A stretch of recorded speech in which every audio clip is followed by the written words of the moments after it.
இல்ல லோகான்னு ஒரு படம் வந்தது உங்களுது. நல்ல ஆக்டிங்கு. Second thank you thank you. பார்ட்லயும் நீங்க ஹீரோவா பண்றீங்க. வில்லனாவும் இருக்கிறீங்கன்னு கேள்விப்பட்டோம். படம் படம் வந்து பெரிய அளவுக்கு ஹிட் ஆச்சு அப்படின்னு சொன்னாங்க. பட் ஆனா ஆமா. டொவினோவ பத்தி அந்த டீம் யாரும் பேசலையே. கேட்கும்போது கூட கம்முன்னு தான் இருந்தாங்க. என்ன உங்களுக்கு துல்கர் சல்மானுக்கும் உங்களுக்கு என்ன பிரச்சனை?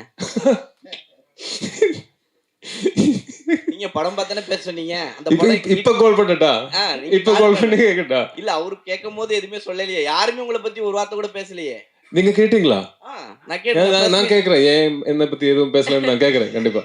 ஏன்னா நாங்க எல்லாம் ரொம்ப நாளா சேர்ந்து நடிச்சு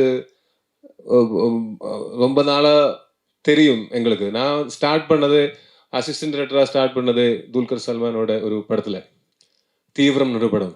அதுக்கு அடுத்த படத்துல துல்கர் சல்மானோட ஒரு படத்துல வில்லனா நான் நடிச்சேன், ஏபிசிடி ஒரு படத்துல. அன்னையில இருந்து இன்னைக்கு வரைக்கும் he has been the sweetest to me. இப்போ இது கேட்டா இது இது நீங்க சொன்னதை ரெக்கார்ட் பண்ணி கொடுத்தீங்கன்னா இது நாங்க எல்லாரும் அது அது will listen to it and laugh out loud. ஏன்னா அந்த படத்தில் இருக்கிற அந்த அந்த படத்தோட டைரக்டர் அருண் டொமினிக்கோட ஃபர்ஸ்ட் படம் என் கூட தான், தரங்கன் ஒரு படம். கல்யாணி கூட நான் தல்லுமாலான்னு ஒரு படம் பண்ணியிருக்கேன். Naslen is like a brother to me. Dulquer Salmaan, he has been the sweetest. வேணும்னா ஐ ஷோ யூ அவர் சாட்ஸ், வாட்ஸ்அப் சாட்ஸ். அப்போ தெரியும் உங்களுக்கு எங்கக்குள்ள இருக்கிற அந்த ரிலேஷன்ஷிப் என்னன்னு. நான் வெளியில இருந்து பார்க்கும்போது இந்த காசிப்ஸ், இந்த மாதிரி ரூமர்ஸ் எல்லாம் கொளுத்தி விடுறது ரொம்ப ஈஸி. ஆனா மோஸ்ட் ஆஃப் த டைம்ஸ் இதெல்லாம் படிச்சு இதெல்லாம் கேட்டு நாங்க உட்காந்து சிரிப்பேன். It's very funny. அது வேணும்னா ஐம் நாட் கிடிங். ஃபோன் தானே, I show the WhatsApp chats, you can check for yourself. அந்த படத்துல எல்லாரும் என்னோட வெரி க்ளோஸ் ஃப்ரெண்ட்ஸ்.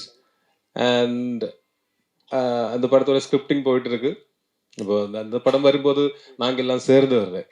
நாங்க எல்லாம் சேர்ந்து வந்து இங்க உட்காரும்போது அங்க கேளுங்க என்னை பத்தி, அப்ப சொல்லாங்க. இந்த படத்தோட ரிலீஸுக்கு அப்புறம் துல்கர் தான் என்னை கால் பண்ணி இந்த படத்தோட ப்ரமோஷன் துபாயில இருக்கு, நீயும் வந்தா நல்லா இருக்கும்னு எனக்கு டிக்கெட் போட்டு என்னை கூட்டிட்டு போய் அங்கே 2-3 days நாங்க அங்கே என்ஜாய் பண்ணி ப்ரமோஷன்ஸ் எல்லாம் பண்ணி திருப்பி வந்தோம். இந்த மாதிரி ரூமர்ஸ் எல்லாம் யாருப்பா கலக்கிறது? என்ன சந்தோஷம் கிடைக்குது இதுல? टोविनो जी,